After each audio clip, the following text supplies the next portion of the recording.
right, Liz Peek joining us this morning. Let's commiserate together, shall we, Liz? The Democrats are optimistic about the midterms. Is that a little premature, do you think? I think it is, Stuart. When you saw Hakeem Jeffries asked yesterday whether Zohran Mamdani was the future of his party, he said no.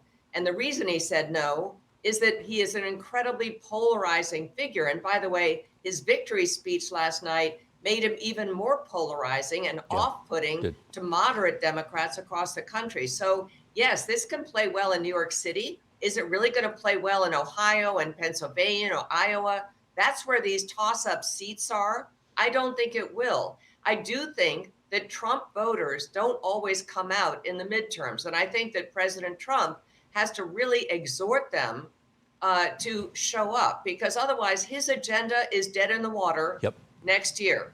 And I think there's an awful lot left to do, Stuart, to correct all the problems that emerged during Joe Biden's presidency. It's not just immigration. But by the way, you talked about affordability, and obviously that was the key issue in New York. I think that Zohran Mamdani is going to have a very difficult time proving that he can improve on the affordability of housing, for example, because his policies won't work. But it's a little bit like Trump winning on inflation. Inflation has come down from the worst of the Biden years, but it's still too high. And voters are really angry about this. They are. They're angry about prices and affordability. And I think Republicans have to address this throughout the country. And I think that'll get them back on track. Liz, I want you to listen to Mamdani. He used his victory speech to lay out plans for a new age in New York City. Watch this.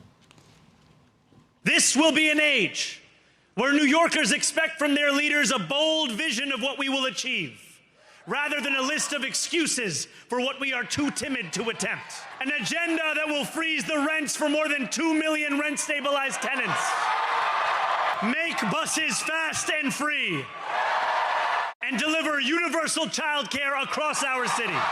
Years from now, may our only regret be that this day took so long to come.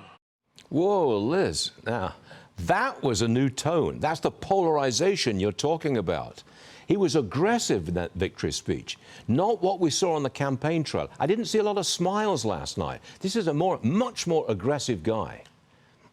Yeah, very aggressive, very feisty. So we'll see how that plays out when, in fact, his policies either don't go through or don't work. I mean, I think he's setting himself up for being judged on whether or not these policies become enacted, Stuart. And, you know, I thought it was hilarious, actually, that he invoked Eugene Debs. 99% of his followers have no idea who Eugene Debs was. He was the founder of the Socialist Party in the United States, and he ran for president as a socialist. Guess what? No one's ever heard of him because he didn't win. He didn't make things happen. Yes, his name is vaguely ticked in the history books as having brought socialism to the United States. That's about it. I was surprised when he mentioned Eugene Debs. I got that. Liz Peek. Really? Me too. Cheer up, Liz. We'll get through this, and we'll see you again real soon. I promise. I hope so. Thanks, Stuart.